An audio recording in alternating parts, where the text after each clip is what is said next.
they've added so many more steps to just saying go. I'm sorry. Let's get into it. 1, 2, 3.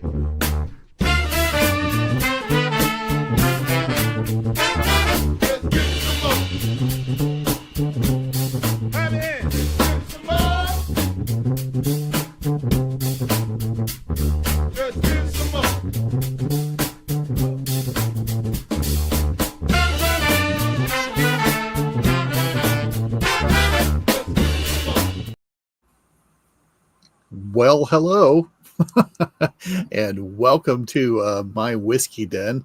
We're all out of order, slightly out of sorts, so normal.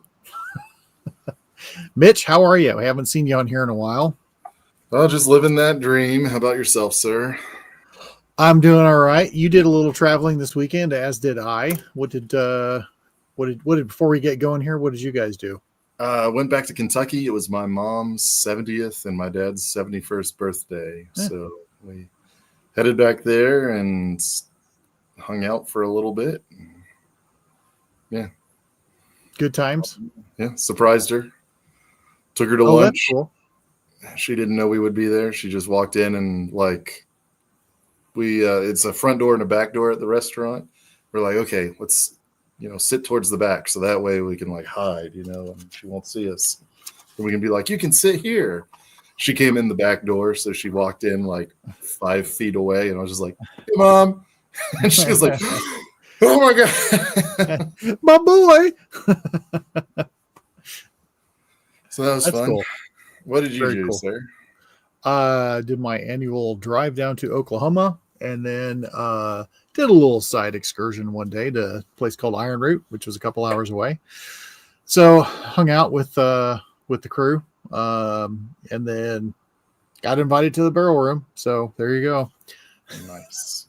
It's never a bad time whenever they invite you.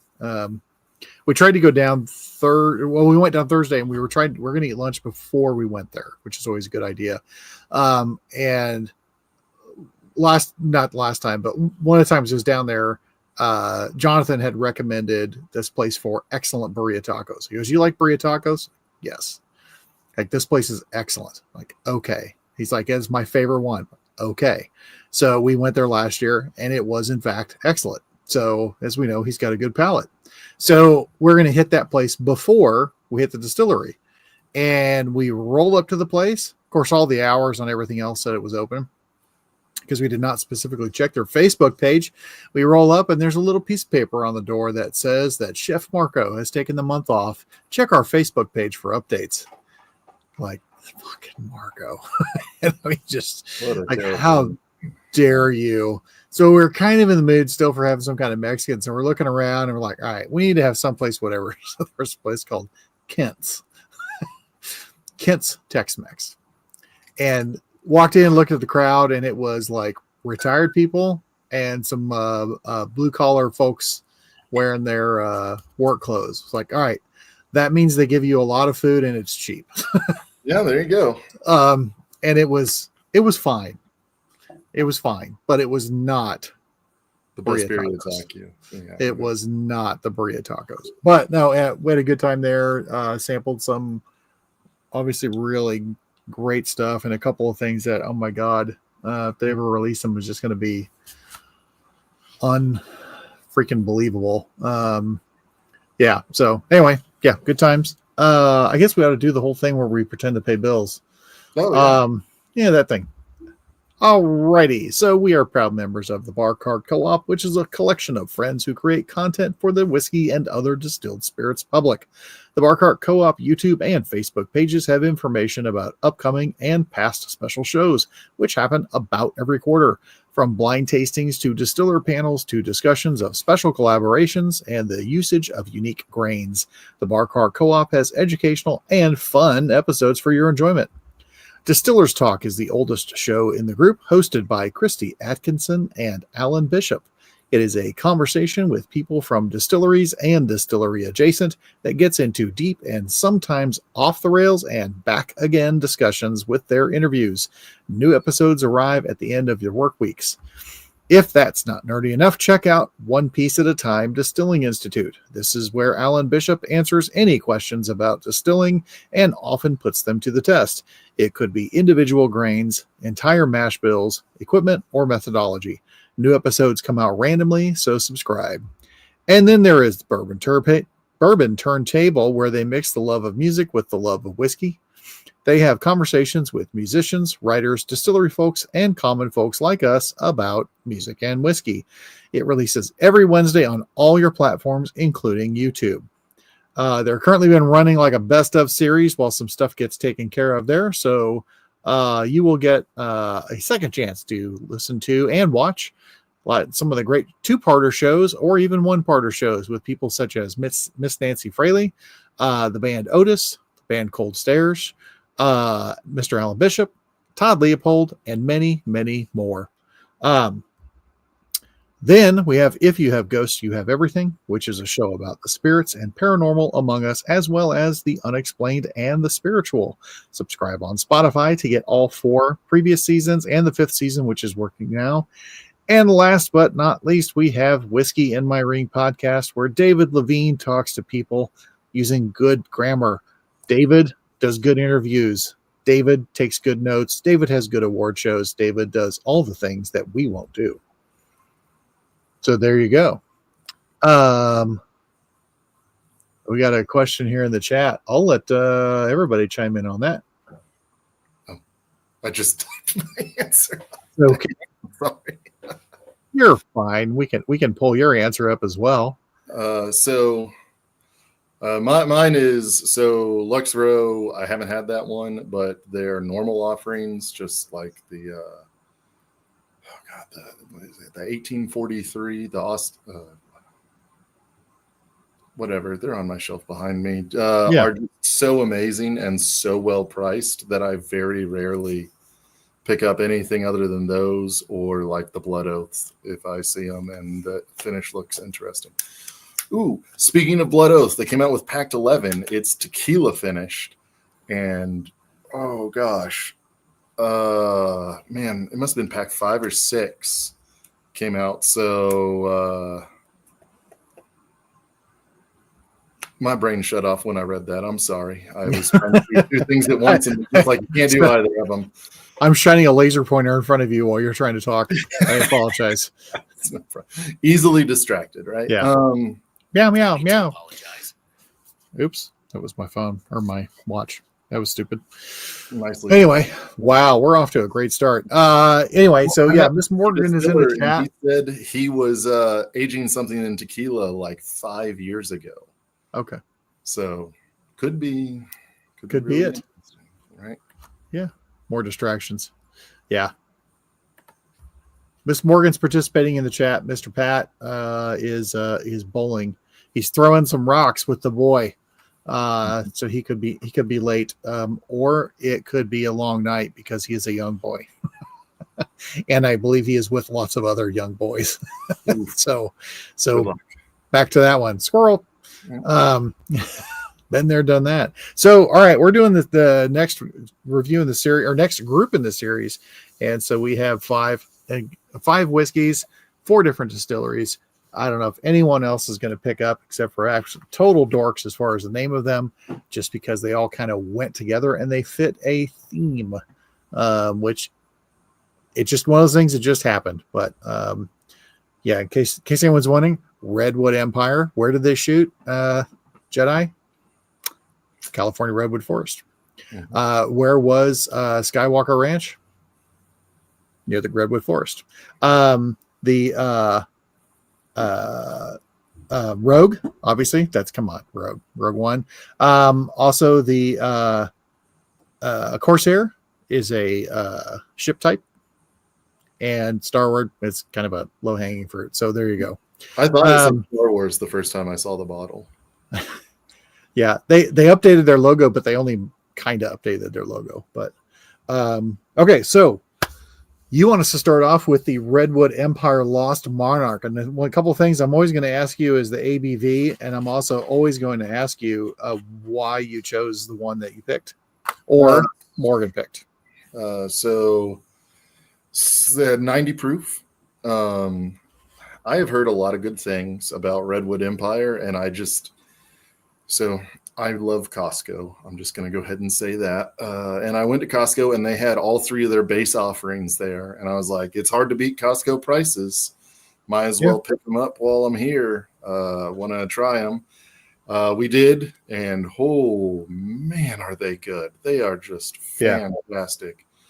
To the point that went out and bought the more special editions a little bit ago, the just not baseline offering, right? Like the cask strength or bottled and bond ones. And oh my gosh. And it's absolutely fantastic. I haven't had anything bad from them. It has just been levels of greatness. Yeah. Which is pretty darn good, right? Have you had Redwood Empire before? I had Lost Monarch a while ago. It wasn't mine. I didn't buy the bottle, so it was just a sample. And then I had, which I give you and Morgan some, pardon me, is I had the Redwood Empire Batch 1, which I still got a bit of that left. And I lucked into that one. But and it was one of the ryes, because they didn't. Am I correct that a couple of years ago they updated the labeling and maybe changed the names? Quite possibly. I'm not 100% sure. Yeah. Lost Monarch, Giant, Pipe Tree. I can't remember that far back. Yeah. Unfortunately. It's almost like I drank. I was told there would be no math. I wasn't told that, but I assumed. Yeah. Anyway. So Lost Monarch is their bourbon and rye blend. So it's an American whiskey rather than, a bourbon or a rye or a malt or anything like that.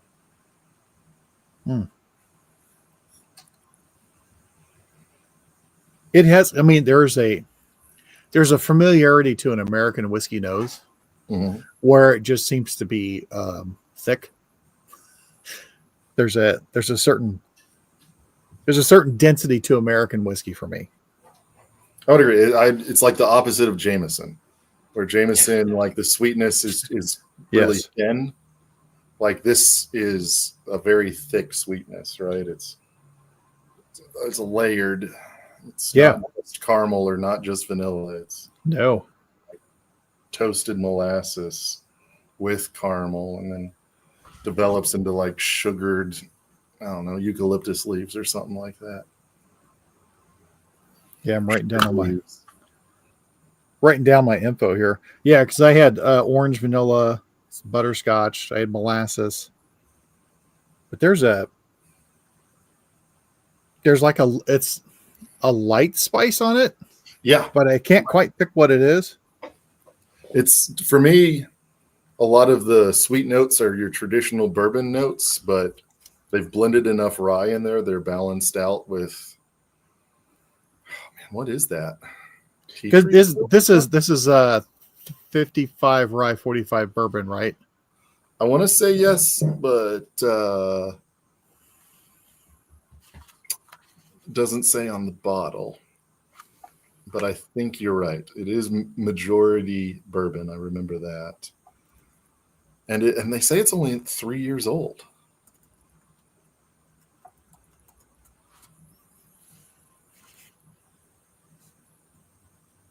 Three years at the youngest. Mm-hmm.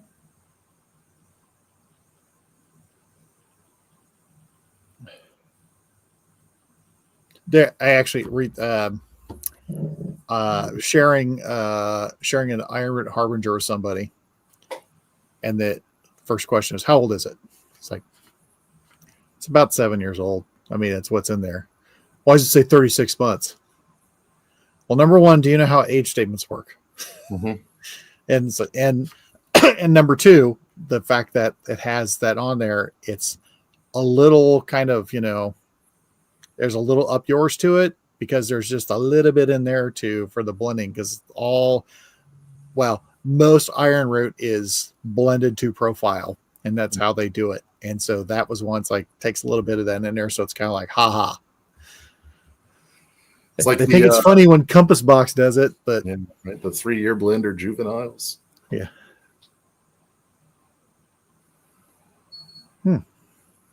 Okay, I'm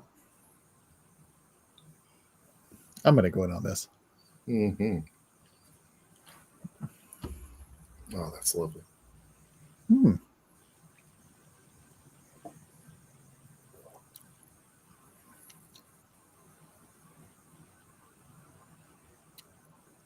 Okay, I gotta write this down because this is kind of It's complex and it lasts a while. right. My first note that was weird.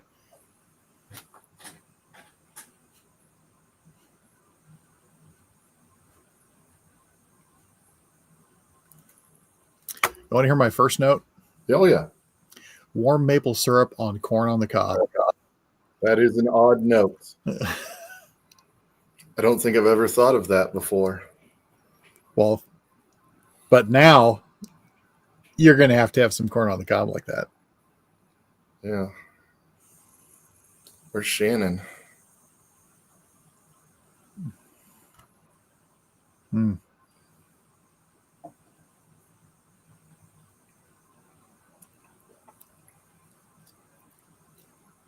Oh, and then there's like a little, it's got that little peppery finish on the end of it, but still it's oily. Oh, it's It's good at moving around on the mouth there. oh yeah.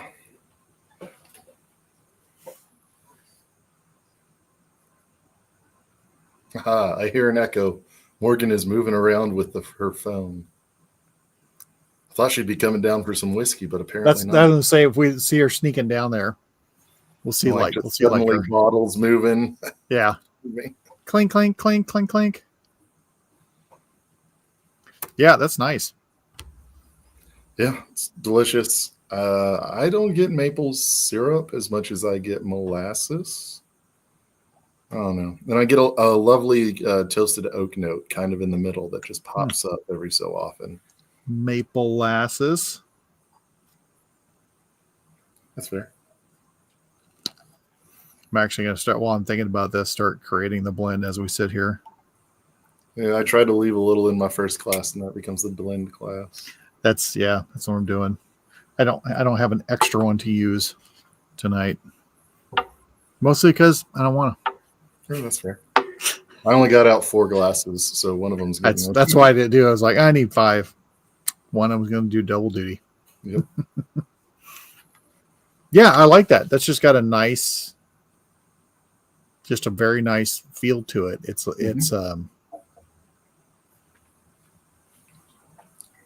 there's it's got that vanilla, like more vanilla on it, like I would normally get with with an American whiskey. I guess do we know if they are let's see, I wonder if there's only way to look it up, but I know we have someone who could do a better job of looking it up. But do we know if there's a way? Are they using casks from something else of theirs, or is it just American whiskey because it's a blend? So it says it's a blend of straight rye and straight bourbon. So it does sound like it's not being finished. Okay. Alrighty. Well chosen. But next, I would suggest the Emerald Giant from Redwood Empire. Alrighty. To the Giant. Indeed. Also, I love the heck out of their designs on the bottles. Like, they just look, I don't know. Just the illustration looks old-timey and perfect. And then everything is kind of... Because don't they also doing like coordinates of a specific redwood on their bottles? So the Lost Monarch is named after a redwood.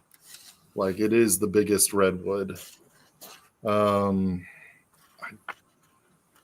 know. I didn't look into it that deeply. I was just like, I really like these pictures. They're pretty. You just wanted to drink whiskey. And look at pretty pictures. What can I say? I mean, there's no shame in that. All right. There we go. Let me make sure I don't lose where I'm at. Okay. Oh yeah, that's right. What's our ABV on this one? And this was part of the set. Yes. So it was a bourbon, a rye, and an American that I got. Okay. So the Emerald Giant is 4 years old, whereas the Lost Monarch is 3.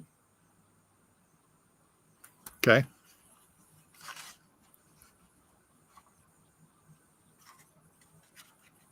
Okay, yeah. So these are all named after different trees. All right.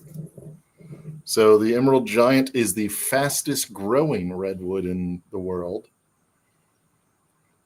It adds 1,500 pounds of mass per year.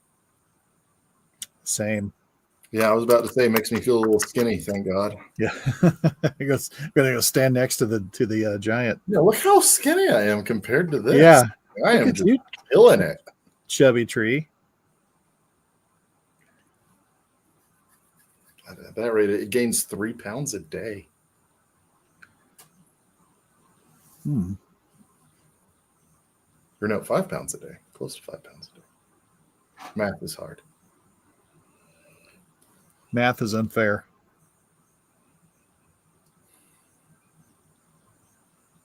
Now here's another question. Is this the stuff is this I believe it is what is in the Lost Monarch. It's just younger. That, and then also are they distilling this or are they sourcing this? So this one,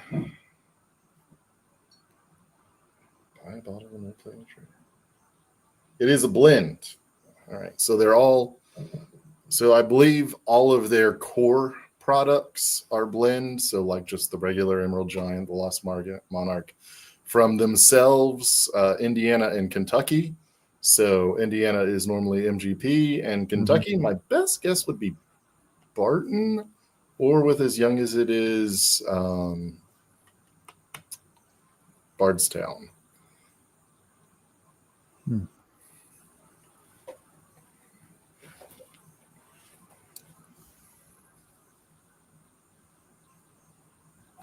Kind of like the Mazarenko, but yeah. Like that. What do you tournaments there are? That's true. What are you getting on the nose? So it's vaguely similar to the finish, in my opinion, of the Redwood Empire. I'm getting on the nose. Like a lot of those really sweet notes have disappeared. So I'm not getting kind of the maple syrup / molasses I was talking about, or you and I were talking about. It's more of like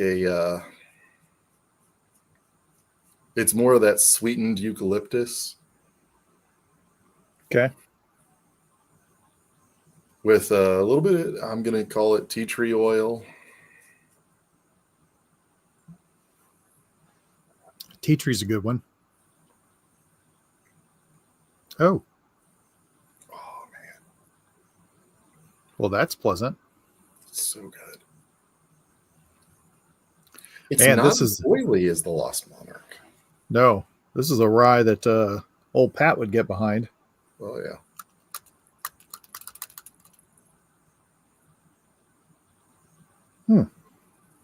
It's like a little orange. It had like a little orange and a little mint, a little honey. And even more so on the palate. Oh,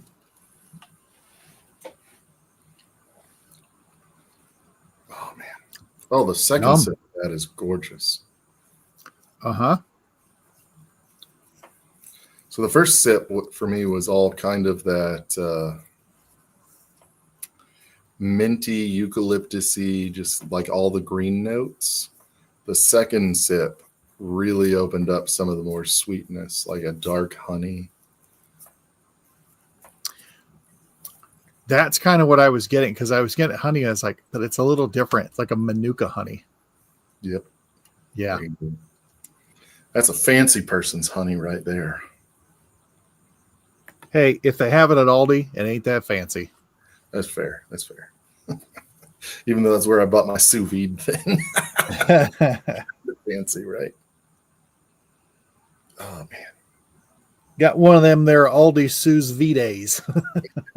Sauce V-Days? Sauce? Well, that's funny. I'd use it at the house and have my folks over for dinner, right? To try and sous vide the steak and then just crisp the ever-loving bejesus out of the outside.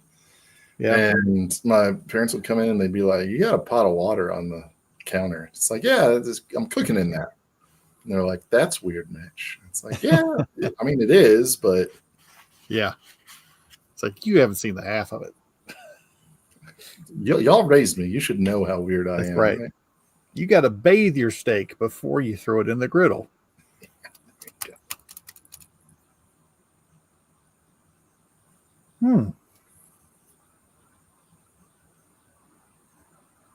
Okay. Then it's like I'm going back in with the empty glass, and it's like now I'm getting more traditional rye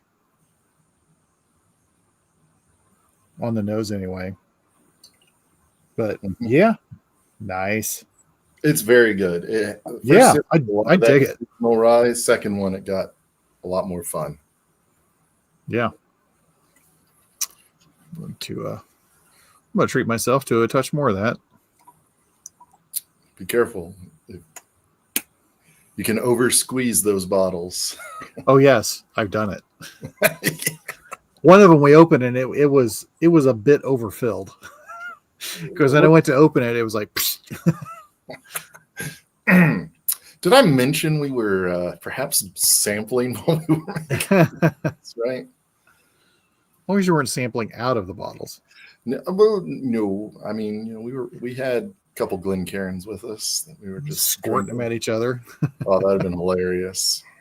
I never would have been able to have anyone over though, because it'd just be like, your house smells like you're an alcoholic. Yeah. Well, you got to do it outside. Yeah, there you go.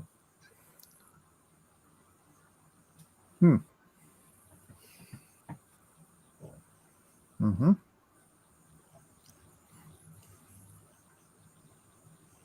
Boy, I would line that up for people that say that they don't like rye. Mm-hmm. That goes right up on there. Yeah, I like that. That's really good. Where should we venture off after that? I'm going to say Rogue Rye Malt.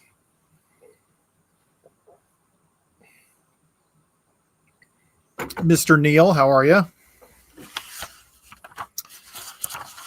All right. What do we got? What do you got to talk about the Rogue Rye?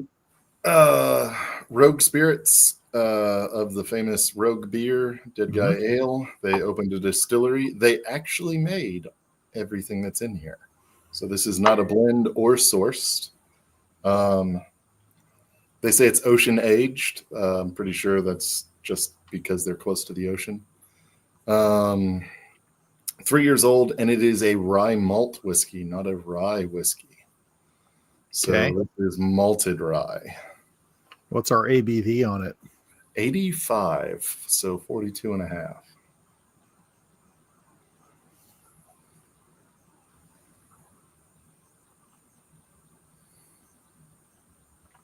Okie dokie. Okay. And it is completely different than Emerald Street.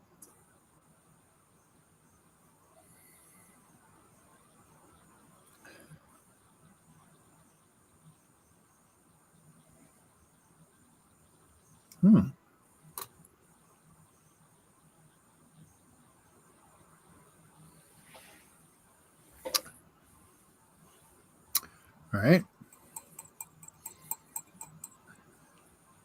Simultaneously sweeter and funkier than the Emerald Giant. Yeah, there is like a Pilsner beer funk on it. Yeah. Yeah.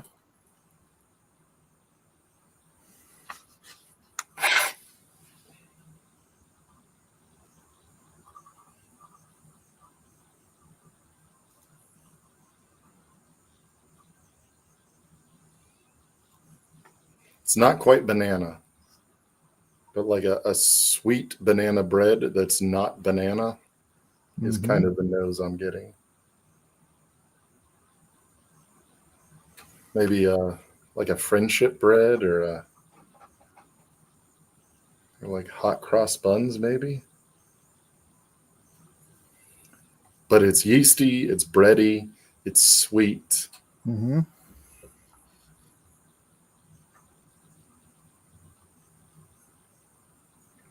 Yeah, if Mel Heim made this and they let her go, they done messed up. She might not have had a choice. I mean, I get that. But also, great job.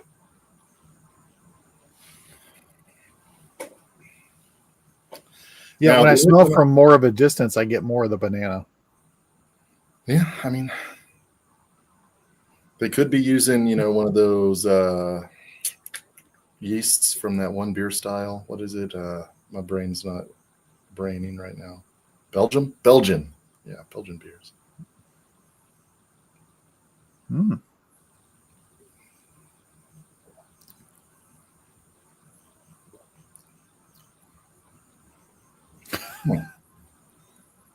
Nose and palate are disparate. Yes. I was not expecting that. Not at all. The only time I remember drinking this is while I was making the samples. So my memory is very fuzzy.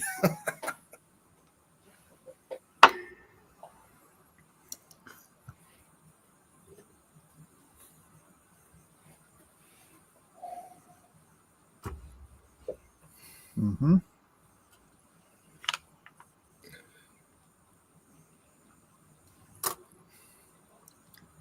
I'm getting toasted fennel now on the nose, which is kind of blowing my mind because I didn't taste that at all. And that's not uncommon for beer too, though. So I don't drink enough beer, unfortunately. I don't drink it that much. So when I do drink it, I mean, unless I'm just having a good old Guinness, get interesting flavors. Well, that's just, it's more, it feels, or there's it's like a little more beer on the palate that I'm getting, but it also, I got to pour more of this. Yeah, I know. I do. I got to be careful. You're the one who chose 5, man. Well, we got to get through this list, number one, but they fit into a theme. Yeah, that's fair, but also, hey, somebody's got to do the hard work, man. Yeah, you're not wrong. But yeah, like the palate is so. It is simultaneously beer with wood notes and a hint of kind of leathery type something.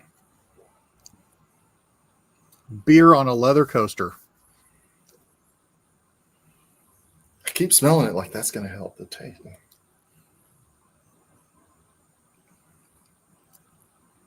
Huh. Yeah. And the sweetness is so odd because there's, for me, 2 distinct sweetnesses. When you first taste it, it's got a very sweet vanilla sweetness that kind of accentuates kind of like normal rye notes. And then when it finishes, it's a completely different sweetness. It's, I don't know, maybe toasted malt or something like that. Like it's a very earthy sweetness.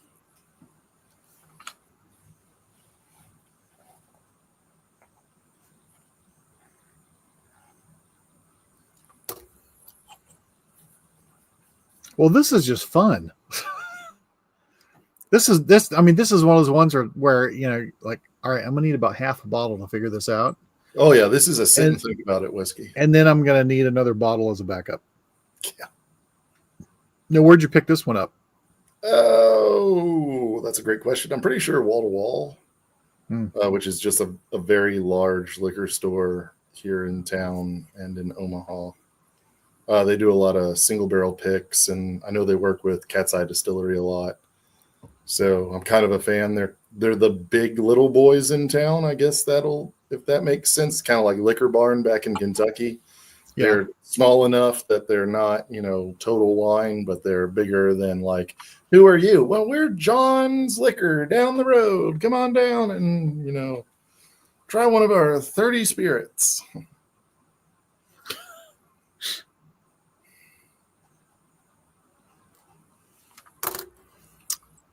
That was that was fun. Man, that is. I asterisked the bottle and I put notes on it because I'm gonna have to go back into that and try to save some of this because on fun and funkiness alone. Oh yeah, it is way more funky on the palate than the nose would. Yeah, lead. yeah, and way more earthy on the palate than the nose would lead you to believe.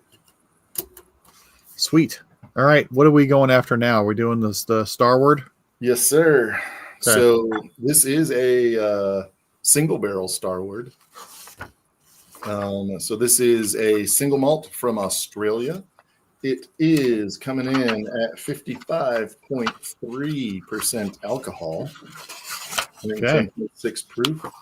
It is 3 years old and aged in red wine barrels. Not aged in like ex-bourbon barrels and moved or finished in red wine. Completely aged in red wine barrels. And this is a single barrel of it, correct? Yes, sir. Okay. I have a standard Starward. That is the same way, aged in wine barrels. 2 different Starwards, actually. But it must not be selling great because it was bottled in 2022, and I definitely picked it up in 24. So, but the nose says everything is going great. Oh, that's a great nose. Just like I'm a sucker for sherry, I'm a sucker for a good red wine finish. Ooh. Oh my gosh. And this definitely has that in spades. You won the bottle? Okay, never mind. Well, do tell, Miss Morgan. I thought I bought a Starward here in Or is town. this a cliffhanger? Well, it might be. She was laying down for a nap, aka bed.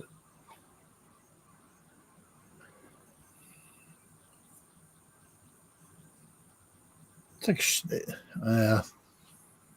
it knows it's like champagne and berries. Champagne.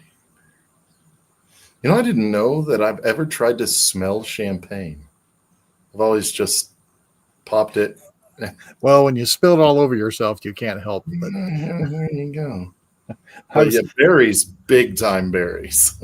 I learned that me and champagne do not get along, mostly because of the carbonation. But I had a very, very bad experience one night. And I ended up, my oldest, well, so this had been 28 years ago. My oldest was like 6 months old. And we were at a friend's house. And I'd been having champagne with another person. And we ended up having a lot of champagne. They only were like 4 blocks from our house. And I didn't drive home. And actually, no, my daughter wasn't 6 months old. She was probably 2 because she could talk. And so we go to get in the car and she's like, "Why aren't you driving, Daddy?" And I was like, "Oh, Mom just wants to drive. Don't say anything." And then we got home and my wife's like, "You're putting her to bed and you're going to bed." And so we laid there and I was trying to get her to go to sleep. And we start laughing and we could not stop laughing. And we both got in trouble. It was a fun night. Sweet memory, right? Yeah. But since then, I'm like, I'll have about a quarter of a glass of champagne. And First time 9 like the last time. First time I ever had champagne, I was at a friend's wedding and they we had a champagne toast and I was like, I like this. I think I was like 25 or something like that, right? But my goodness, the amount of red wine finish on this overwhelms pretty much everything else on the nose.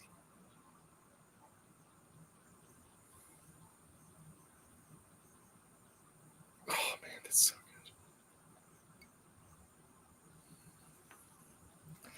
an incredibly fruity red wine, right? Like it's not a Mhm. dry red wine that I'm smelling. That's why I was saying like champagne with berries, because it's like a lot of fruit berries, and there's just like this sparkling.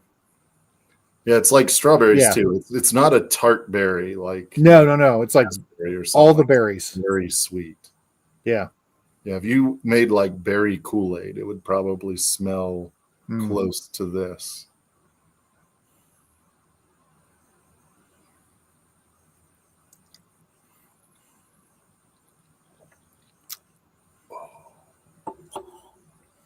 Oh, that's lovely. Yeah. It is kind of effervescent. Yeah. Wow. So it's definitely not as oily as that Lost Monarch. It hits your palate, spreads around, gives you those lovely Yeah. berry notes like the strawberry. There's other berries in there, maybe like a really sweet blueberry or something like that. And then it just kind of lifts, and you just finish like, that was good. I'm going to do that again. So Yeah. I mean, that's just like, it's bubbly. I mean, I guess I'm hung on this for some reason. It just seems very sparkly and bubbly and effervescent, with these berries on the palate. It's not oily, like you said. It's not oily. It's just kind of dancing around a lot. yeah, it's lively. Yeah. Yeah. Very fun. Mm-hmm. Oh, that's good. It's very Second good. sip is interesting. It's not quite as like effervescent, and it's a little more like tannin and wood driven. So it's got a little more structure to it. But still that finishes on that amazing berry note.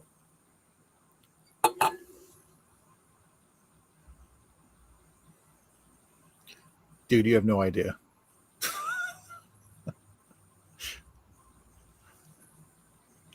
Many stories were said about that.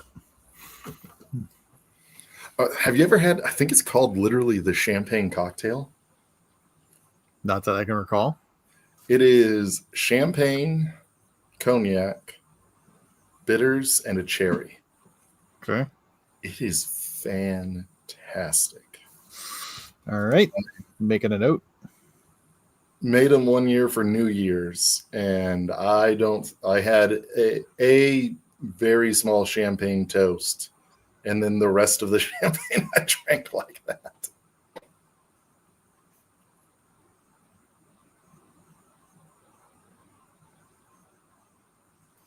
All right. Something else to get dumb on. Why not, man? I'm not arguing. All right.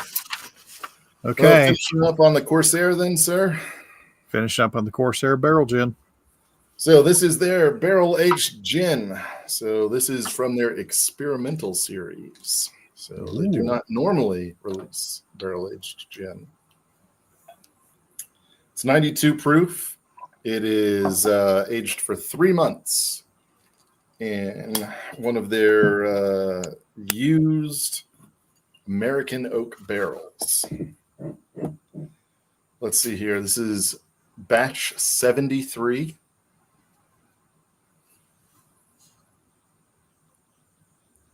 And it is aged in a spiced rum barrel. Oh.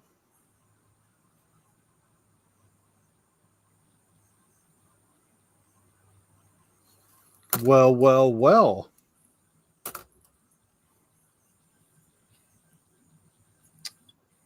Well, no, that's not the nose I expected. I also agree. That nose reminds me of the Cat's Eye Krupnik. I never got that. I'm still trying to find that. Every time I go out somewhere, I always look for Cat's Eye. It was just like winter spices in honey, and then you put that in a distilled spirit. It was just like, oh no, it was fantastic, and it's like it was perfect. It was like the perfect thing to have on a fall day. And then as the things got colder in winter, it just had those wonderful fall winter spices. I mean, okay, I'm getting the juniper coming through, but I was getting a lot of like cinnamon roll and citrus. A lot of citrus, like a lot, Yeah. lot of citrus. Yes.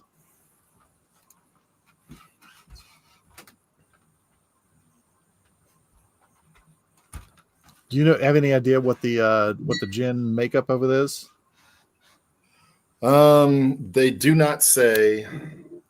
When I toured there years ago, they had them all there, and I can't remember. I hate to be that guy. You're that guy.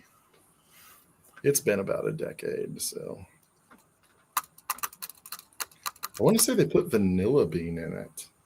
But they put vanilla bean in something.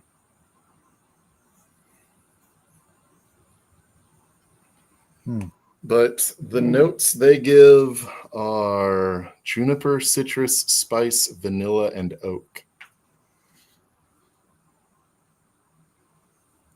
Which, yeah.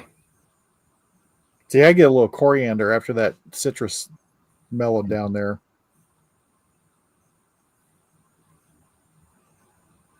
But it is all spicy. Like not just cinnamon, like it is all spicy.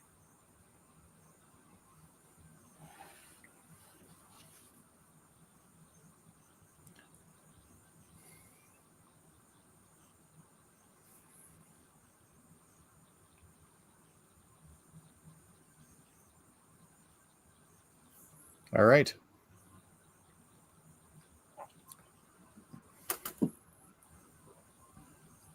I am going to try the blend without and then with this, by the way. Yeah, that's what I was thinking.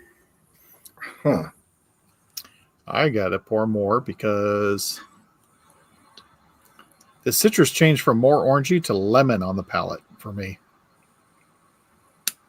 Yeah, I agree. So I might have switched it around a little too much. That is weird. I lost so much of the flavor.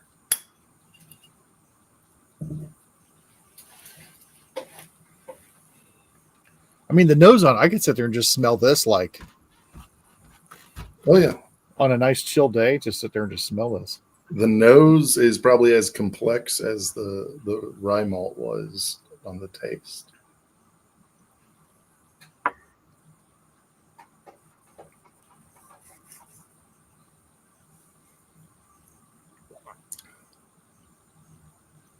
Huh. Corsair's they do pot stills, right? Mm-hmm. Okay. Or at least they did at the time that this came out, because this came out when they were still in Kentucky.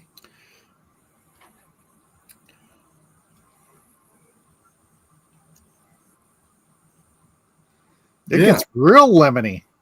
Very lemony. I mean, I like it. So this is odd. This starts off with like a punch of juniper and then gets incredibly lemony, like lemongrass with lemony. Like it is lemon. Lemon.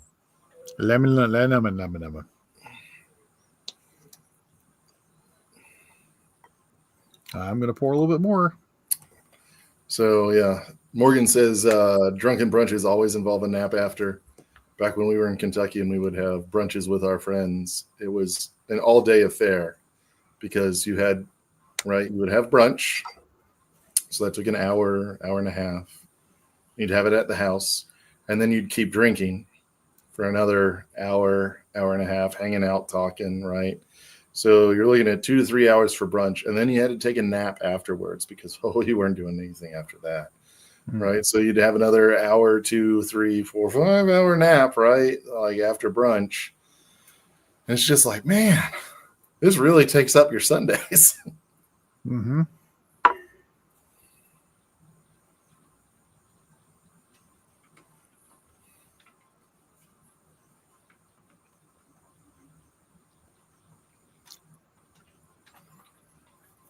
It does the same thing every time. Yeah. There's a lot of lemon in there. Okay, so but it has the feel to it too of having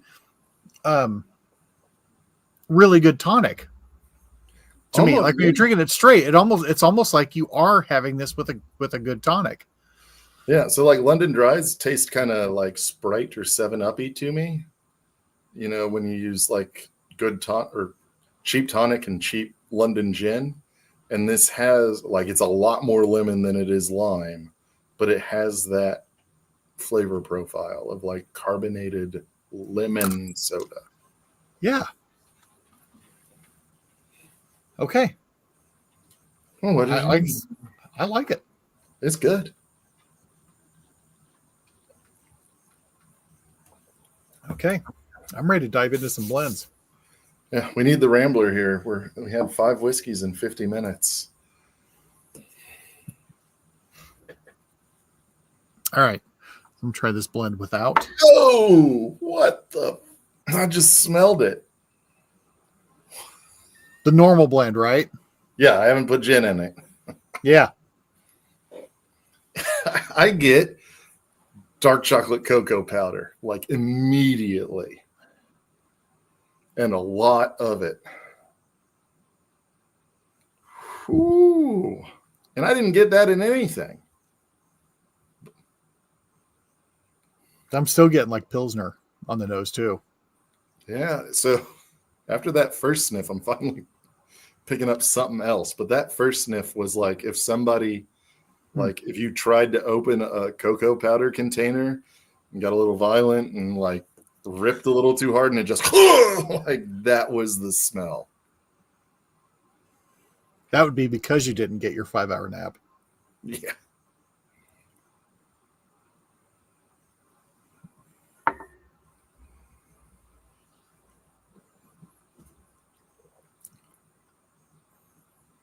Oh my God, that is fantastic. That's pretty good. Oh my God. Pretty good.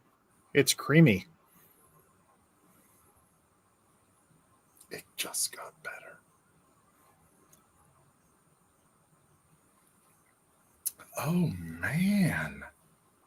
So the oils from the Lost Monarch like keep the flavor going, but it's not Lost Monarch flavors. Oh, that is fascinating. Yeah. So for those keeping track at home, that is the Redwood Lost Monarch, the Emerald Giant, Rogue Rye Malt, and the Starward Single Barrel. I'm assuming you did equal proportions on yours as much as possible. I tried to, you know, like give That's or what I take did too. 50-ish%. Yeah. The error margin of too much. The error margin of, I'm trying to use a Glencairn to measure.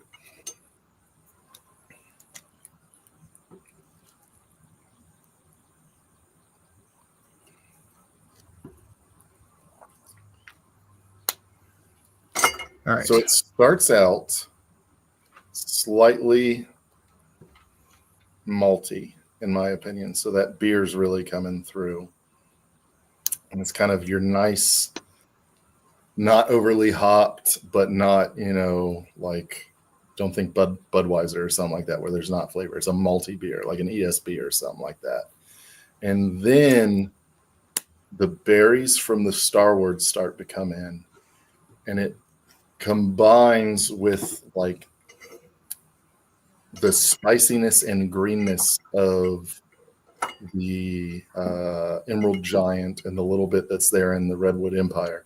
And then that kind of plays back and forth between like berries and that and a little bit of like molasses in just different ways until it just finishes like 20 seconds later. I might like this more than all of them individually. Well, wait till you throw the gin in. Oh, geez. Let's do our best here. We have to. It's for science. We are, in fact, scientists. I just forgot my coat or my white lab coat, right? I might have put a bit much gin in there, but I have an assless lab coat.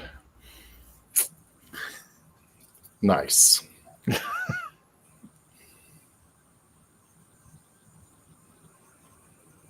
All right. The more I swirl it, the better it gets because it's Yeah. mixing. It's not bad. I mean, it's a lot of what I smelled before, but just with a lot of juniper. So what I'm wondering is if this is going to be like more of a barrel aged gin, Very possible. like a nice, very nice second or third fill. Okay.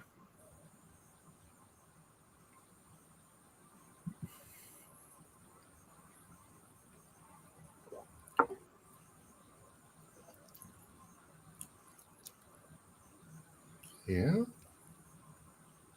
It changed the lemon to orange for me And it's oilier. by a lot. Yeah.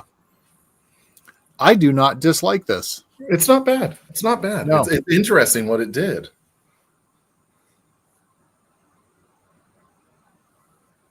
Yeah, it knocked back the spices, it knocked back the orange from the gin, but it cranked the oil up for everything else.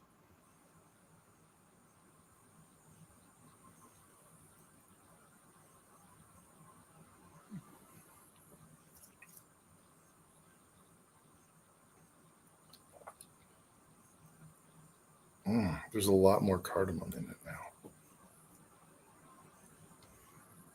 Ooh. Second sip's real good. It is oily. Holy crap. It's still going. Yes. I don't even know how to describe this, really. It's like a thick gin. Yeah, you're not wrong. It's like a gin with much more vanilla to it. Mm-hmm. Almost like a marriage of a gin and a light whiskey. I could see that. So we took samples down with us to Kentucky. Mm-hmm. Right. We got some like 2 or 3 ounce sample bottles. So it's like, okay, now we don't have to travel with full bottles. Right. And Morgan brought one of her go-to whiskeys, which is the Prevail light whiskey. They're out of, I want to say here in Nebraska. Blew people's minds.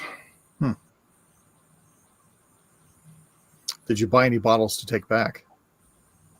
2. What'd you get? A single barrel Imby Roland Rye and a single barrel Gander rum. That is weeded bourbon finished. Okay. I'm getting more into rum these days. Yeah. Yeah. Can you get rolling fork around you? I want to say yes. I passed up on about 4 rolling forks while I was down in Kentucky because I was like, I don't know if I'm going to grab this, or like it was a store pick rum from Westport Whiskey and Wine, right? And one of my favorite rums of all time was a store pick rum from them, from Gander. It was just, instead of being a weeded bourbon, it was a rye finished rum. I remember that. You brought that to Stumpy's. I did, yes. Yes. Yeah, that was, in my opinion. That was a lot of fun. Yeah. I was on a roll. I was on a search early last week. Went back to the local place that carries a lot of rolling fork because they had at one time had a rolling fork that was finished in a Starward honey barrel. And I had gotten to try it. Turner came to town and he brought, we did a tasting and stuff, and I tried it then. I mean, it was honey. It was honey, or no, it was a Starward vanilla barrel. Sorry, not honey barrel. It was honey and vanilla, and it was so good. I ended up getting, I'd gotten 2 other bottles at that time. I was like, I didn't get it. But in my mind, the whole time I'm thinking is this would be a fantastic substitute for vanilla in baking. Just fantastic. And I didn't do it. So anyway, I went back to the store and they were trying to locate and call all their locations. Like, I'm sure it's gone because it's been like 5 months. And he's like, well, we'll try. We'll see what we can do. And was gonna reach out to Turner and see if there's any around somewhere that they know of, because I would like to drink it, but I would also very much like to use it. So, right, Westport Whiskey and Wine sold. The original owners, Chris and Rich, right, sold it. Chris is still involved in barrel picks, I think, but my whiskey of the year, that bluegrass single barrel, Toasted oak, they still have some. What? They have, I want to say, 2 or 3 cases left. Of the same one? It's the same one. How much was it? I don't remember, because I was like, hey, babe, should I buy this? And she's like, we only have so much suitcase space, and you have like 3 of these. Like, do you really want this? Or should we get something we can't have? But we could have 12 more. Oh, my God. It was so hard not to buy every single one. Dang it. Yeah, I regretted not getting more of that, especially that last time I was there. They were like $35. They marked them down to. Oh my God, they were not that cheap. Oh wow. Yeah, it was temporary, because they also had they had the MB Roland corn single barrel pick, and it was under $30. Oh wow. It was. I gave like close to 40 for it when I went. And like an idiot, I didn't buy more of that either. Yeah, so Neil good. knows what's up. Yeah. Ooh. Nice. Little jealous, but also really enjoyed what we had tonight. So yeah, I enjoyed these. This was a fun excursion. Yeah, it really was. Yeah. But just throwing it out there, if you're in Louisville, buy that bottle. Yeah. And I'm not associated with them in any way, shape, or form. No. We all had it, and it was good. Yeah, I think Jesse said that was one of his favorites when we did that share. Yeah. It's so good. It really is. It's making me making me want to make decisions on do I contact and see if I can have someone picked up. But speaking of Kentucky, Kevin Rose mixes bourbon and music. Also, just had a grandson. Yes. 3rd one. Yeah. So big congrats to Kevin. Yeah. He gets to spoil even more people now. Yes. And then hand them back to their parents. So cheers, sir. Yes. Cheers to all the Rose clan.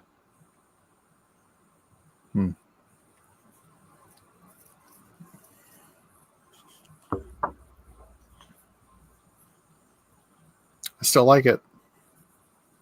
Yeah. Pretty darn good. It's interesting. So I didn't pour all of my gin into the glass because I've been drinking the other one. So I took a sip of the gin and then went back to our blend. It's a little better, I think, because it kills some of the juniper notes and lets the other ones come through. I do recommend. But that is definitely, something to think of if you're not a huge juniper fan.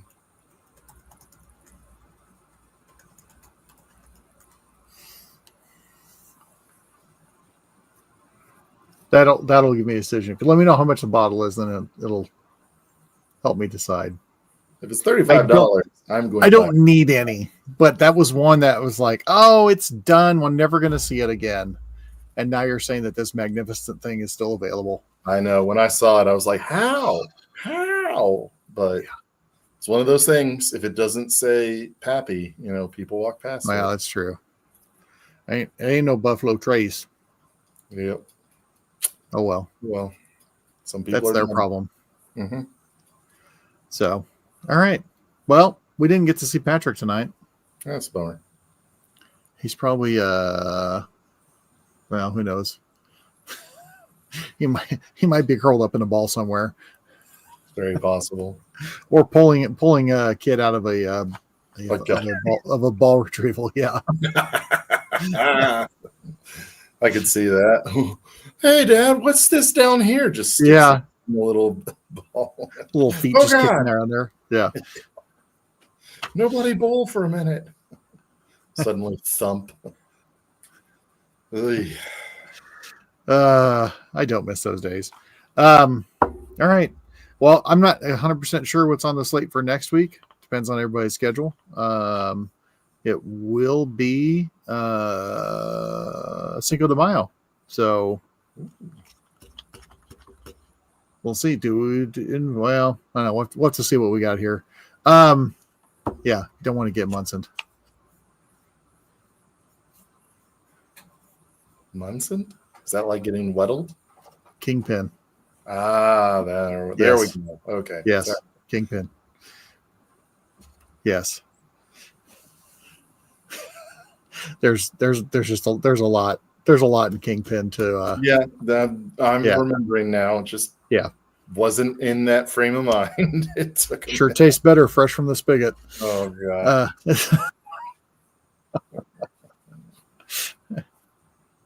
Yeah. Yeah, that's it. Yeah, we don't have a bowl. That's just that. Anyway, I'm gonna get in trouble. So, all right. Well, we don't know 100% what's up for next week. We will of course post something when we do. But yeah, until then, thanks again, Morgan and Mitch, for coming up with this. And then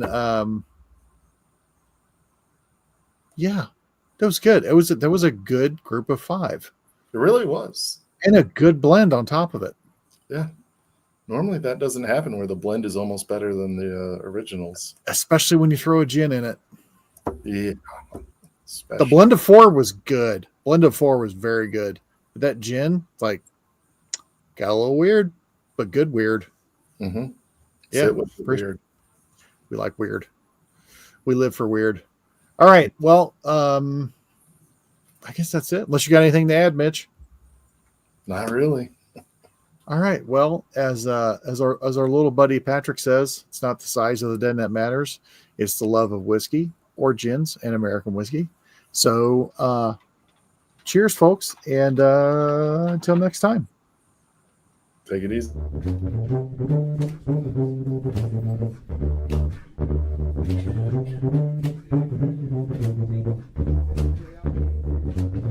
Thank you.